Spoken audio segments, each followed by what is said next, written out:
I want to welcome everybody to an update on strategy with a focus on our STRD STRD ATM, which we're launching today, a $4.2 billion ATM. Just want to share with everybody our safe harbor statement. You can read that through at your own leisure. And I'll start with a performance review, and then I will hand it over to our founder and executive chairman, MichaelSaylor, who will go through a Bitcoin update and an update on our capital structure and our capital strategy. I'll start with Q2 was a pretty big quarter for strategy and for Bitcoin.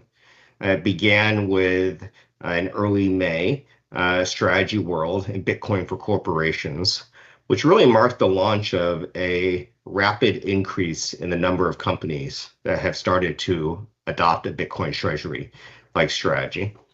We saw Bitcoin Las Vegas a few weeks later, which focused a lot on Bitcoin treasury companies, but also the improving regulatory environment and nation state adoption of Bitcoin. And it continued with increases in Bitcoin price, further adoption, and further legitimization of the asset class. Here you'll see our total Bitcoin holdings as of the end of Q2, June 30th, 2025. Our Bitcoin holdings at this point in time are at $65 billion, which put us as the number 11th largest corporate treasury in the United States, excluding financial services companies. So slightly below NVIDIA, $1 billion less, and quite a bit above number 12, which is PayPal. Our two KPIs that we track and we provide targets on are BTC yield and BTC dollar gain.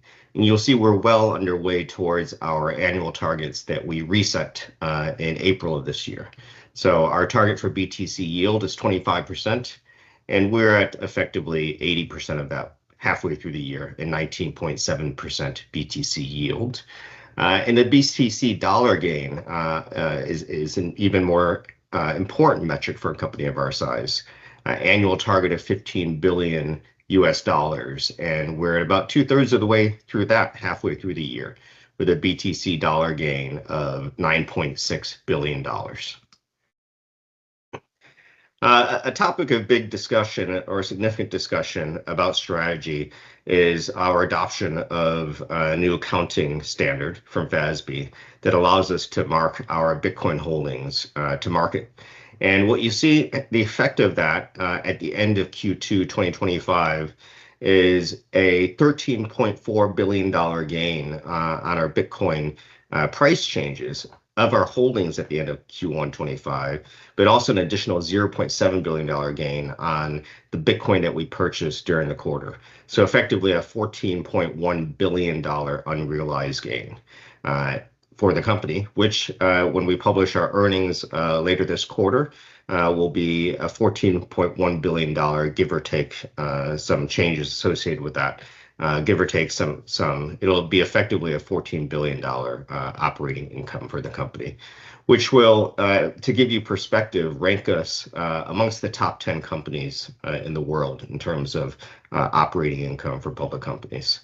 In addition to that, we also purchased an additional $6.8 billion worth of Bitcoin, 69,140 Bitcoin. We've ended the quarter with nearly 600,000 Bitcoin, 597,000. And if you put that all together, this is effectively a $20 billion, $21 billion increase in the Bitcoin value of the company in a matter of just one quarter. And that's about a 50% increase in our Bitcoin value. So we're pretty proud of the progress we've made in our Bitcoin holdings in the quarter. And also with the improvement in the accounting standard, you can start to see that flow through to currently an unrealized gain over time, our operating income. We launched the last or the third of a triad of preferred securities, STRD, in the second quarter also. And you'll see the performance of all of our preferreds really were awesome during the second quarter. Since inception, Strike has now gained 51% off of an $80 launch price to $120. And we've also added $477 million of value to Strike through ATM sales. Strife has increased 38%, up to $117.7 off an $85 launch. And relatively new to the market, about 1 month in, STRD is already at a 12% gain from an $85 at launch to $95 current price. If you take a step back and look at how those prefers have outperformed pretty much everything else in the universe, and basically since history of the preferred markets, you'll see Strike has increased 51%, Strife 38%, STRD 12%. If you compare during that same period to the preferred indexes, -3%, -1%, and +2%, respectively. If you think about that on an ARR basis, because we're still fairly early in the livelihoods of these preferred equities, 122% ARR for Strike, 133% for Strife, and 162% for STRD, which is really unheard of in the preferred markets. So we're happy with the success. We're happy with the volume that we've been able to add and the value we've been able to add with these preferreds, which is why we think it's a good time now to launch an ATM on top of STRD like we have with Strike and with Strife. The other thing that you'll see here is as the effective yields of these instruments decrease, it means that Bitcoin torque is increasing via the ATMs. It means that we're able to produce more BTC yield as we issue ATMs on STRD, Strife, and Strike. And here you'll see with the higher valuation, the yield on Strike, as an example, now is down to 6.6%, Strife 8.5%, and STRD 10.5%. Those are the effective yields at current time. We think these securities are really innovative, right? Like what we're providing here versus other preferreds and other fixed income securities is a higher effective yield, right? A higher duration, higher trading volume. You know, if you look at the trading volume, Mike will talk about some of this later, $40 million on average a day compared to other preferreds, 40x more than that. And they also have less Bitcoin price sensitivity, so they're uncorrelated or reasonably uncorrelated assets to other items, other preferred securities in the market, but also uncorrelated to MSTR and to Bitcoin, the underlying Bitcoin. I'll do a quick recap on our total capital raising plan. We issued additional equity in the second quarter, but a little bit less than we have at a slower pace as we move towards issuing more ATMs on our preferreds. So you'll see that we're at $42 billion or at $23.9 billion on our $42 billion capacity on MSTR ATMs. It's about 57% total. As I mentioned, we've increased the pace of issuance of ATMs on top of our preferreds, Strife and Strike, and soon to be STRD, and we're at 19% on $42 billion there. So we see as these instruments become stronger and more prevalent in the market and more popular in the market, that we'll be able to continue to push on the ATMs for our preferreds and add more Bitcoin yield and more Bitcoin torque to the business. So that's my recap of the second quarter. In brief, we'll come back with a more detailed recap of our second quarter performance in about a month when we issue our financials. And with that, I'll hand it over to Michael Saylor, our Executive Chairman, who will talk about our BTC performance. Thank you, Phong. I'm happy to speak with you all today. The first thing I want to do is just review Bitcoin performance. In the last 5 years, Bitcoin's up 57%. It's quadrupled the S&P index. It's double the Mag 7. It's not quite 10x the performance of real estate. And in the past 1 year, Bitcoin's even accelerated past that. We're up 84% in 1 year, doubling gold. You know, Magnificent 7 is decelerated, and the S&P is chopping along at 13%. And you might ask the question, why is Bitcoin accelerating? Well, Bitcoin's accelerating because the White House has embraced Bitcoin in the past 12 months with the strategic Bitcoin reserve and by designating Bitcoin as the one digital commodity. The entire administration has embraced Bitcoin. This is really quite unprecedented and extraordinary. We had one neutral Bitcoin administrator, or one member of the previous cabinet that was neutral to Bitcoin, and now we have 12 that are enthusiastic to Bitcoin. Wall Street's embracing Bitcoin. These ETFs have been the biggest, most successful ETFs in the history of Wall Street. And there's just an avalanche and parade of interest on Wall Street coming now. Public companies are embracing Bitcoin. We've got 150 publicly listed companies that are acquiring Bitcoin now. This is extraordinary, and it's a trend that's building in momentum. You know, in 2024, there were 64 public companies that embrace Bitcoin, and this year there's 151. And of course, back in 2020, we were the first, and there were just 2. And so public companies embracing Bitcoin is a big trend for the past 12 months and a big driver. And they're even racing to get into the Bitcoin 100. And you can see here all the green arrows are public companies that bought Bitcoin just in the past week. This competition is going to continue to get more intense. Now, with 150 companies that are levered to Bitcoin, that means that industry analysts and institutional analysts are starting to research Bitcoin and write on it and forecast Bitcoin prices. And so this is a big tailwind for the asset as well. And tech investors are embracing Bitcoin, and of course, the insight that Bitcoin's a technology, just not a new form of money. That makes a big difference because there are huge numbers of tech investors with a lot of capital that made a lot of money on Apple and Amazon and Google and Facebook, and now they're starting to look at Bitcoin. All the federal regulator guidance that's coming out of DC has been very positive. They're embracing Bitcoin. You've got positive guidance from the OCC, the FDIC, the Treasury. You've got positive FASB guidance. And all this makes a big difference to the adoption of the asset class. And of course, the U.S. Federal Housing Authority has embraced Bitcoin. And this guidance from William Pulte is quite extraordinary because he's directing Fannie Mae and Freddie Mac to begin looking at Bitcoin as a source of collateral for future mortgage loans. This is going to accelerate the adoption of Bitcoin as collateral by retail banks, by mortgage industry participants, by commercial banks, eventually by credit rating agencies. And this just happened just a week ago. It's very exciting. You've got 3 very exciting bills moving through Congress right now: the Clarity Act, the Genius Act, and the Bitcoin Act. And you have states embracing Bitcoin. In fact, it was just a week ago that the governor of Texas signed a bill to create a strategic Bitcoin reserve in Texas and fund it with $10 million. And so this is another tailwind. Of course, enthusiasm in the United States is infectious, and now you have enthusiasm outside of the U.S.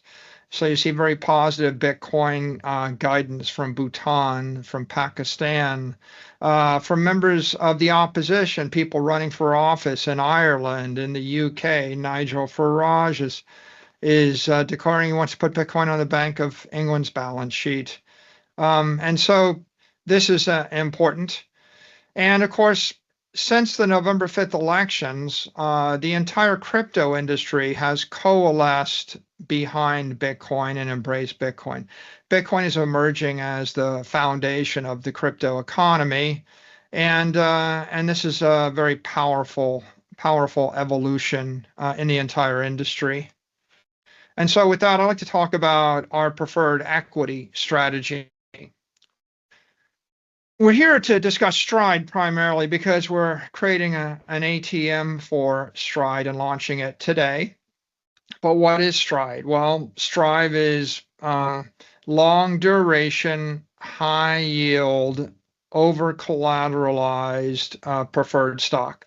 So it's got a BTC rating of 5.6. It's 5x over collateralized. Right now, it's got an effective yield of 10.5%. And it's perpetual. You can hold it forever. Um, it's a good sibling to Strike. Strike is structured Bitcoin. So it's sort of one part upside exposure through its conversion right to MSTR, and it's one part dividend yielding instrument through its 8% dividend coupon at par, and it's perpetual instrument. So the idea of Strike is to give people some principal protection with a visible dividend, with some upside participation that they can hold for the long term. And then, of course, the third sibling in this family of preferreds is Strife, and Strife is meant to be a very senior instrument for institutional investors that want premium yield with enhanced payment protection. So it's the senior preferred in our capital structure. It's a cumulative preferred. It comes with escalating mechanisms to enforce payment protection features. And you can see it's 7.1 times over collateralized, or a BTC rating of 7. Of course, because it's higher in the capital structure, it has a lower effective yield, 8.5% right now. And this creates a family of 3 different alternatives for investors. Some are going to want max performance, max volatility, and that's what MSTR is for. Some are going to want less volatility than MSTR and a bit more security in the principal, so less risky and more predictable with a dividend, and that's what Strike is for. If you want even less volatility and you want more seniority, you want to be deeper in the capital structure, that's what Strife is for. And if what you really want to do is just prioritize yield with an over-collateralized product, that's what STRD is for. And you can see all of these different structures, they fit into our capital plan. At the base of our capital structure is Bitcoin. We've got 65 billion worth of it. And then on top of that, we've got the MSTR common stock, and it's got about $114 billion market value right now. So those are the 2 large components of our capital structure. But then above that is STRD, then Strike, then Strife, and of course at the top of the capital structure are the converts. What we're doing here with STRD is we're introducing a component of the capital structure that's going to be credit positive for Strike, Strife, and the converts. It's going to be commodity positive for Bitcoin. It's going to be good for Bitcoin, driving the value of Bitcoin up. It's equity positive for MSTR. It improves the leverage and improves the volatility and the opportunity for MSTR equity shareholders. And that, of course, in turn is positive for Strike and for the converts because they both are being driven by the equity. Now, we've got various ATMs. We've got our MSTR ATM, our Strike ATM, our Strife ATM. You can see we've raised $640 million cumulatively through Strike and Strife ATMs over the past 3 months or so. And what we're doing with each of these 3 preferreds is creating intelligent leverage for the common stock. And so you can see the leverage being layered in, first with Strike, then with Strife, now with STRD. And of course, when we do the IPOs, there's a big slug of leverage in a single week. But then, of course, the ATMs allow us to continually increase the leverage every single day in a surgical and a programmatic fashion. And so the idea behind all of these ATMs is to drive optionality.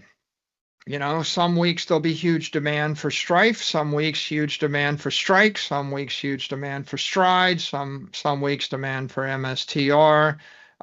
We want to be able to react to the market.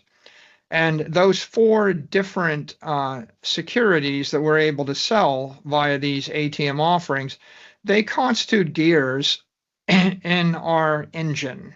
And each of the gears generates a different degree of BTC torque. The lowest torque instrument is the common equity. Strike is higher torque, and then after that, STRD, and then the highest torque component in the engine is strife. We're rebalancing these ATMs every day. We're executing them minute by minute. We're synchronizing our BTC acquisition with each of these 4 ATMs. This is what lets us generate continuous BTC yield and continuous BTC gain. Now, the question a lot of people have is, well, how do you calculate the torque, and what is torque really? Well, torque is the value creation of the long-term return on capital that we expect when we're selling a dollar of these instruments. And the way that we arrive at it is we look at the the quick return or the immediate return, which is what we call BTC yield and BTC gain. And we calculate what is that yield and gain looking like. And then we look out over about a decade and we input our assumptions about the rate of BTC price appreciation, our BTC ARR over that 10-year time frame. And we're maximalist in general. And so if you have a 30% BTC ARR view, then you can look out a decade and you can calculate a BTC torque of 6.7 for the equity, 10.9 for strike, 12.7 for STRD, 12.9 for strife. Now, each of those numbers, they're a function of your outlook, right? Your expectations of the next 10 years. And so if you're a skeptic, then you're going to have a much lower view of what the BTC torque is. So the conclusion there is, if you're a skeptic, you probably don't want to be holding any equity instrument or any of these instruments, to tell you the truth, right? If you're a trader, then you can see they all kind of work. They do have torque. They generate returns on capital. And of course, the more bullish you are on BTC, the more torque these instruments generate. There's another way to look at them, which is to consider the risk of the various credit instruments.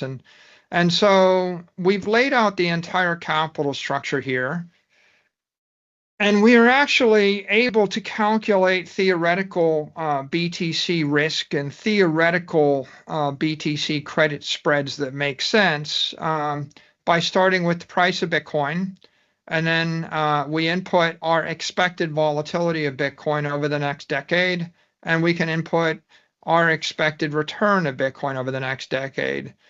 So you can see on this slide, 41, we've calculated the risk if you're a skeptic and you expect about 50 BTC vol over the next 10 years.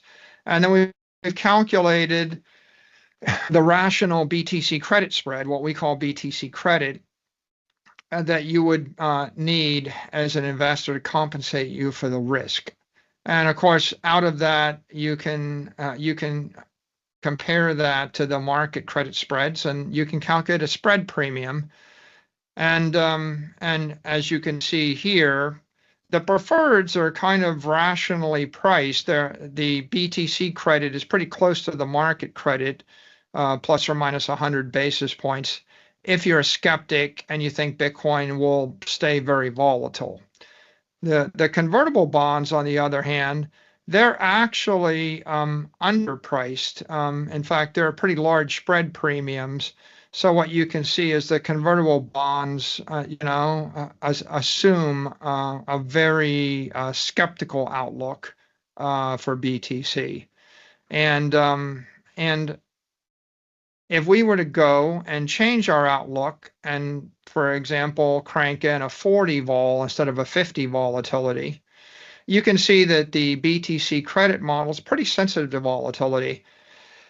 The BTC risk falls dramatically, especially for the long duration instruments like strife, strike, and STRD. And of course, then you can see there's a spread premium. That is the BTC credit spread that our models suggest is much lower than the actual market credit spread.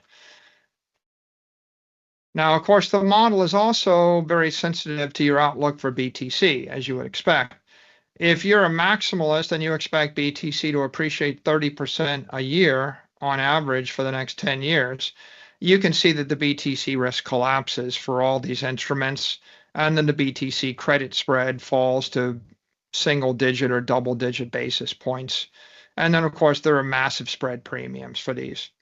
So we think that there's an extraordinary opportunity introducing BTC credit instruments to the market. We think that this BTC credit model is very interesting and informative. We've published this model to our website, so you can go to STRD.com and you can type in your own forecast for the price, the volatility, and the ARR, and you can try all sorts of scenarios in order to figure out what's a rational BTC credit spread, and then form an opinion about which of these instruments are the best investment for you. Now, here we see the architecture of strategy. What we have done is created a business to enable a wide variety of securities, all based on Bitcoin. Our Bitcoin reserve of $65 billion worth of Bitcoin is what makes this possible. But what the company is doing is we are bridging the crypto economy with traditional finance economies. And the credit instruments like MSTR convertible bonds and Strife and STRD, all of those securities, they all strip away performance, volatility, and risk from Bitcoin, and that accrues to the common equity, to the MSTR. So we're creating more volatility and we're creating more performance for MSTR as we take the volatility off of Strife and STRD. And of course, that makes MSTR a very interesting, very volatile, very liquid instrument that can be used to create derivatives like MSTX, MSTU, and MSTZ, which are kind of levered MSTR plays, and of course MSTR is levered Bitcoin. So with those derivatives, you get like double or quadruple leverage, and then the options market on top of MSTR gives you any amount of leverage if you wanted to get to 4x, 8x, 10x, 20x leverage. And so that's one half of the equation. The other half of the equation is a universe of investors that want less leverage, less volatility, less risk, and more certainty, and maybe they want to optimize it for a particular dividend stream or period income. And of course, the extreme example of that is MSTY, IMST, and MST, where they're selling various amounts of volatility of MSTR in order to create dividend-bearing or dividend-optimized derivatives. So this in its entirety is the strategy ecosystem. Now, oftentimes we get the question, well, if I like Bitcoin, why don't I just buy Bitcoin? And you hear this a lot from traditional observers that don't understand the BTC business model. And I'm here to give you the quick answer to that. 97% of institutional capital is mandated to buy equity or credit instruments, not commodities. So the first answer is, well, there's 30x more money in the capital markets that can buy equity or credit that's backed by BTC. And much of this money that just literally cannot, per their mandate, they cannot buy a commodity. Now, if you look in the lower left corner of this screen, you see there are $3 trillion of capital that might very well buy commodities, but 2.3 trillion of that is central banks, primarily allocated to gold. And as we're all well aware, central banks are very conservative public actors. They're not hedge funds. They're not going to reallocate the gold reserves of the nation to Bitcoin in a quick and easy trade. And so that means you've just got $700 billion of private capital that might trade commodities. So consider the difference between $700 billion of capital to buy commodities versus $95 trillion of capital that can trade in equities or credit instruments. And that helps you understand why there's such an enthusiasm for Bitcoin-backed credit or Bitcoin-backed equity. As it turns out, I mean, the mandate of a credit investor is simply not to take the extreme leverage of equity, and they simply don't want commodity risk. And of course, equity investors don't want the performance of credit, and they're looking for something different. Our company is providing that something different. If you put yourself into the shoes of a credit investor, one thing that you like if you're buying credit is long duration and high yield. And so 3 of the 10 largest offerings of preferred securities since August of 2021 are R3. As you can see, they all have extremely large dividend yields at par, larger than the other offerings in this table. The other thing you can see is that R3 offerings are non-callable, perpetual. The other offerings are all callable.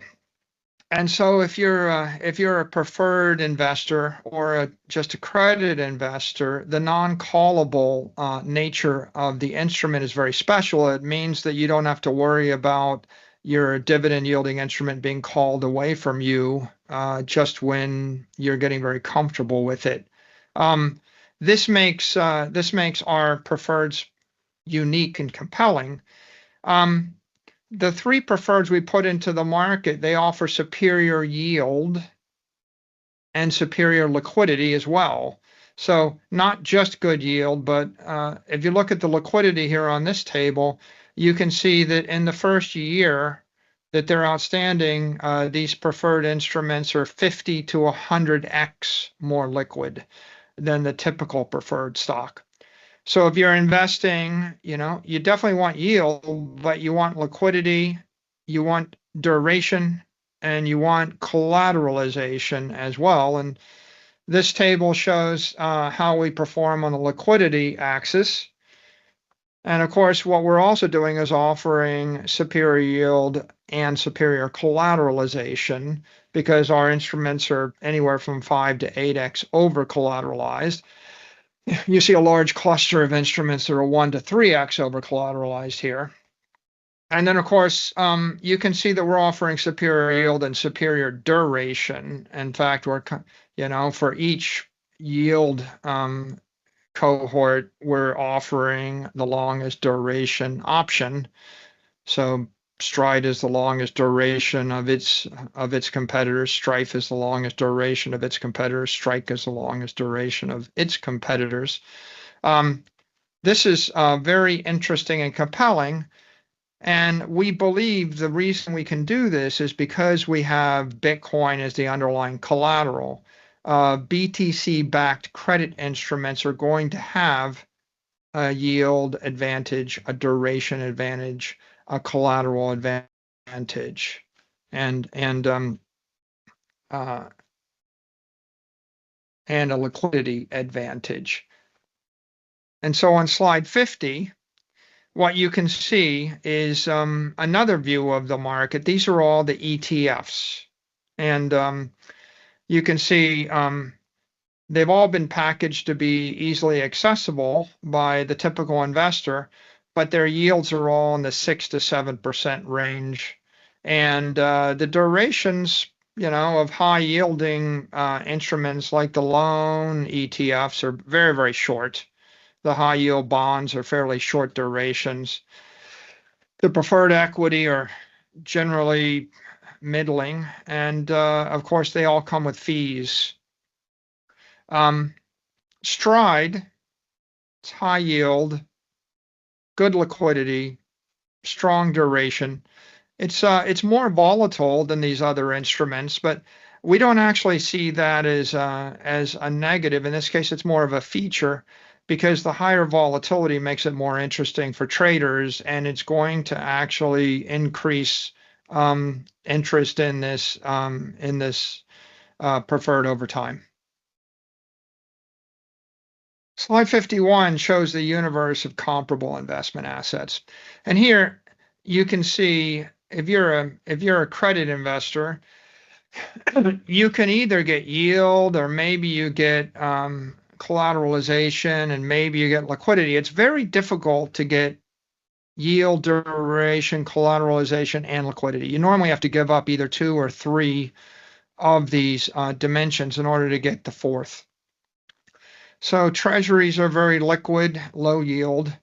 Agencies are very liquid. These mortgage-backed securities are very liquid, not a great yield, and they're not well collateralized, 1.3x collateral coverage. Investment grade instruments, they're better collateralized, but they're illiquid and not a great yield. Junk bonds have a better yield, but not very good duration, not good collateral coverage, very illiquid. Preferreds, a bit better yield, a bit better duration, not so great on collateral, and very, very poor liquidity. And then dividend-bearing stocks, just go buy a common stock of a utility company or the like. You're not getting much yield. You're not getting any duration. You can't really count on it for a long period of time. You've got okay collateral, okay liquidity. And so you can see where STRD slots in here. Strong yield, strong duration, strong collateral, pretty strong liquidity. And that's why we're excited about it. And I just like to end with a statement of our principles that guide our ATM activities. First of all, we treat every class of security investors with equal respect. So if you're buying STRD, our objective is for you to be very successful, just like Strike, just like Strife, just like MSTR.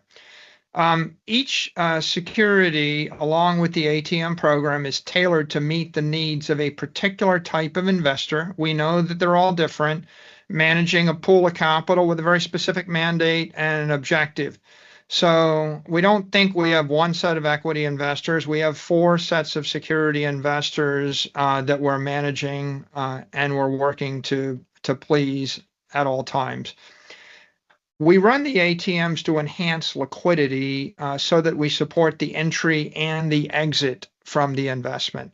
So we want to make it easy for institutional investors to buy in without moving the market. We want to make it easy for them to exit without moving the market.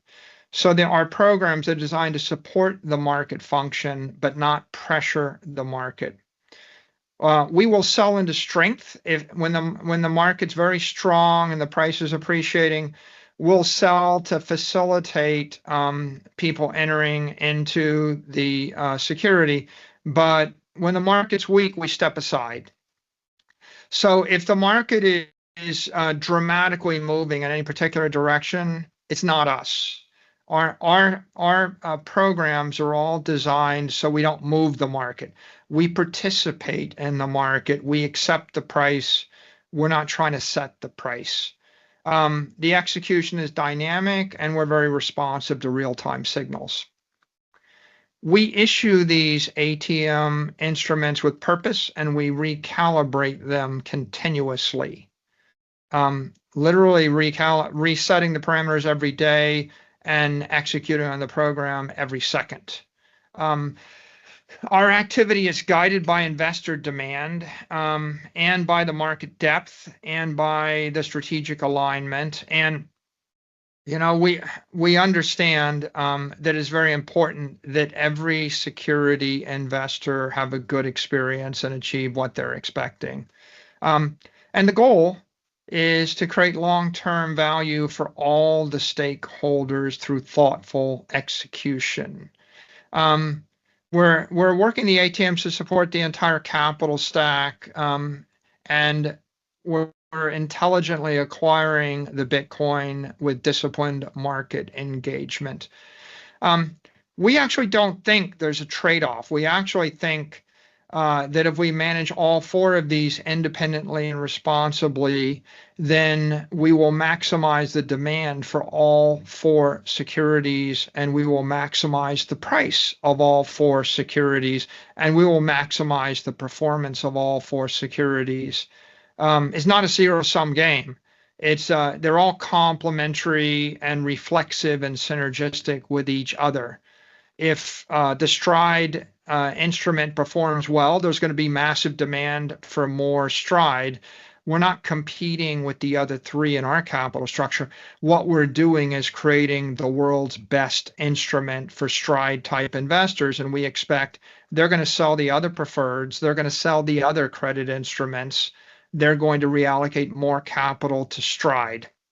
The same logic would be true for Strife and MSTR. And so with that, I'd like to thank all of you for your time today, and thanks for your support.